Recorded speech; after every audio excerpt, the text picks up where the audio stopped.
जी, hello. Hello. हाँ, आलोक राज जी बोल रहे हैं। जी। ओके।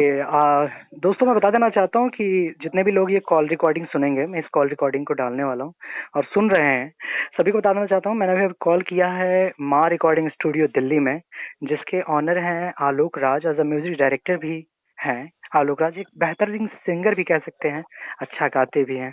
तो आलोक राज से हम बात ये करेंगे आज कि हाँ, बेसिकली स्टूडियोज जो चला रहे हैं जो ऑनर, उनके ऊपर क्या अभी दिक्कतें आ रही हैं और कैसे सिंगरों का जो अभी गाने जो सिंगर गा रहे हैं वो कैसे गा रहे हैं और कहाँ से ये सब गाने आ रहे हैं लॉकडाउन में भी। तो इन सारी चीजों पर बात होगी। नमस्कार आलोक जी। नमस्ते। और विचार आपका जे भी देखा था, जे भी हमके सुना था, सबके उनके पैर छू के प्रणाम कर देनी। हाँ जी। आलोक जी, मेरा कहना पहला क्वेश्चन ये है कि अभी जो लॉकडाउन के बाद स्टूडियो की क्या परिस्थिति है? देखिए, लॉकडाउन में तो हम क्या सभी जितने बिजनेसमैन लोग हैं, स्टूडियो वाले लोग हैं, सभी हम्म, सभी टूट चुके हैं। जाहिर सी बात है, अगर किसी का काम धाम नहीं चले तो समझ ही सकते हैं आप अभी लॉकडाउन में क्या स्थिति चल रहा यानी पूरी तरह टूट चुके हैं। है। जी बिल्कुल बिल्कुल। ओके। मेरे कुछ दर्शकों का ये पूछना है कि लॉकडाउन है तभी भी ये गाने कैसे रिकॉर्ड हो रहे हैं, क्योंकि आप एक स्टूडियो के ऑनर हैं और आपके पास स्टूडियो है और आप स्टूडियो में ही रहते हैं। जी तो ये जी। गाने कैसे रिकॉर्ड हो रहे हैं, थोड़ा बताइएगा। देखिए, बहुत सारे जिनका नाम लेना नहीं चाहूंगा मैं। ओके। लॉकडाउन पहले से भी जो रिकॉर्डिंग होता है वो छूट रहा है। अभी फिलहाल में भी हाल फिलहाल में सावन छूट रहे हैं। और हम्म। जिनकी है, जो लॉकडाउन का पालन नहीं कर रहे हैं वो कर रहे हैं। यानी आपके कहने का सीधा मतलब है कि जो स्टूडियो लॉकडाउन का पालन नहीं कर रहे हैं वो स्टूडियो सिंगरों को गाना गवा रहे हैं, राइट? जी जी। वो राइट सिंगर बिल्कुल। और वो स्टूडियो। ओके। जी। तो आलोक राज का कभी ये मन नहीं हुआ कि चलो यार हम भी पैसा कमाते हैं इस लॉकडाउन में? नहीं, देखिए, ऐसा कुछ मैंने सोचा नहीं। और सबसे पहली बात है सेफ्टी।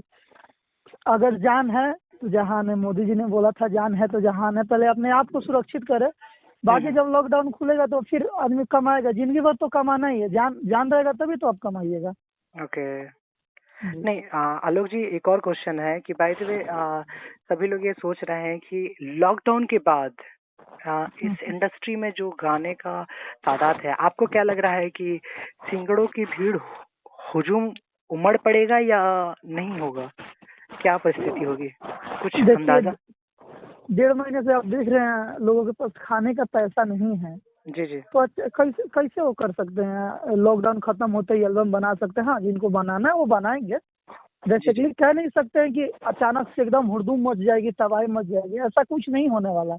क्योंकि आजकल लोग खाने खाने पे अभी आफत पे चल रहा है। ओके। बहुत ऐसे लोग हैं, बहुत ऐसे सिंगर है जो कमाते हैं 7-8 हज़ार रुपए के महीने कमाते हैं। हम्म। उसी में से उनको खाना भी होता है, रेंट भी देना होता है, फिर उसी में से बचा कर वो अपना गाना भी करते हैं। तो ओके। फिर उन सब के पास अभी कहाँ से पैसे आएंगे? ओके। काफी लोग टूट चुके हैं। लॉकडाउन खुलने के बाद बहुत ऐसे लोग हैं जो यहाँ से उब चुके हो। थोड़ा सा कहा नहीं जाता कि एक जगह दाल चावल खाते खाते मेरा मन भर जाता है तो कुछ कुछ अलग भी खाए। तो वही हम्म। चीज है।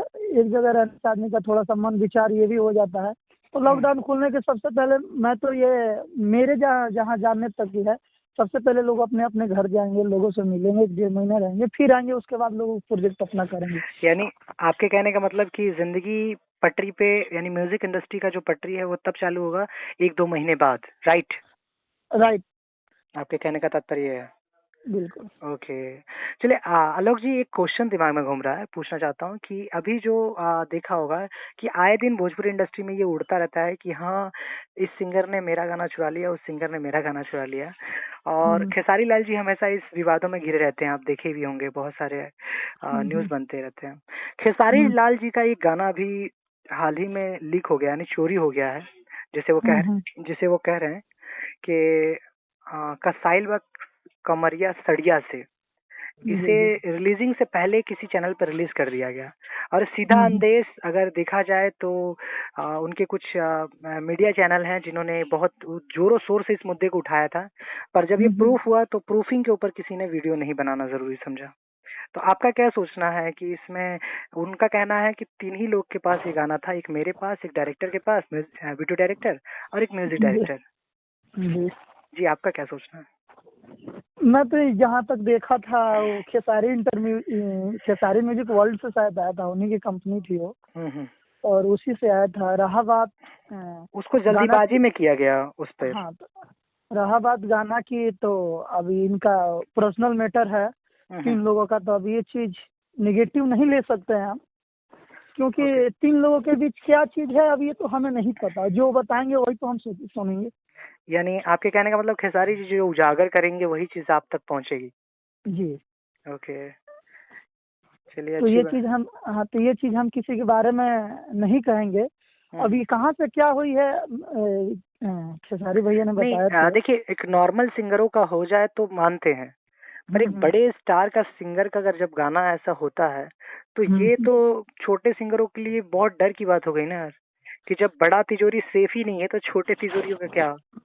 नहीं, आपकी बात कहना सही है, लेकिन मैं इस बात बताता हूँ, जो तीनों लोग, जब 3 ही लोगों के पास गाना है, अभी तक ऐसा कुछ संदेश मिला नहीं है। जब जिस दिन गाना अगले दिन गाना, जिस दिन गाना रिलीज हुआ था उसके अगले दिन, जिस दिन गाना रिलीज हुआ था उस दिन खेसारी भैया लाइव भी आए थे, बता रहे थे कि मैं तो खैर पता लगा लूंगा, लेकिन अभी इस चीज का कुछ अभी तक तो कुछ प्रूफ हुआ नहीं है।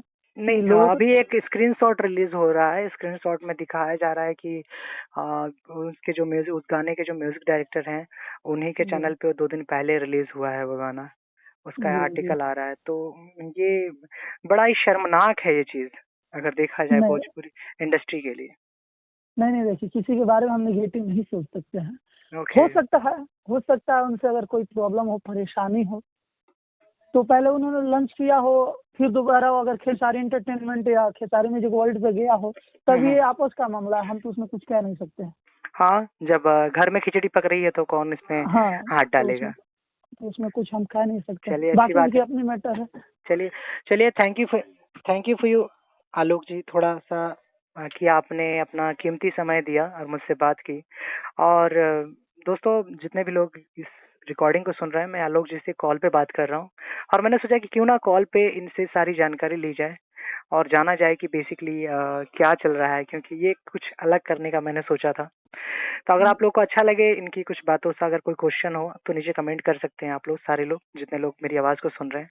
और आलोक जी जी बिल्कुल, जिनको भी अगर कमेंट से, इंटरव्यू से अगर आपको जो चीज़ पसंद ना आए, जो चीज़ आपको बुरा लगे, कमेंट में बताइए, उसका रिप्लाई मिलेगी आपको। जी। और आप सब अपना प्यार आशीर्वाद आनंद राजा जी पे बनाए रखिए जी। यहाँ से इनको मुंबई पहुँचाइए, मेरा आशीर्वाद है, प्यार है हमेशा। अरे थैंक यू। चलिए आलोक जी, नमस्कार, थैंक यू। चलिए, नमस्ते। नमस्कार।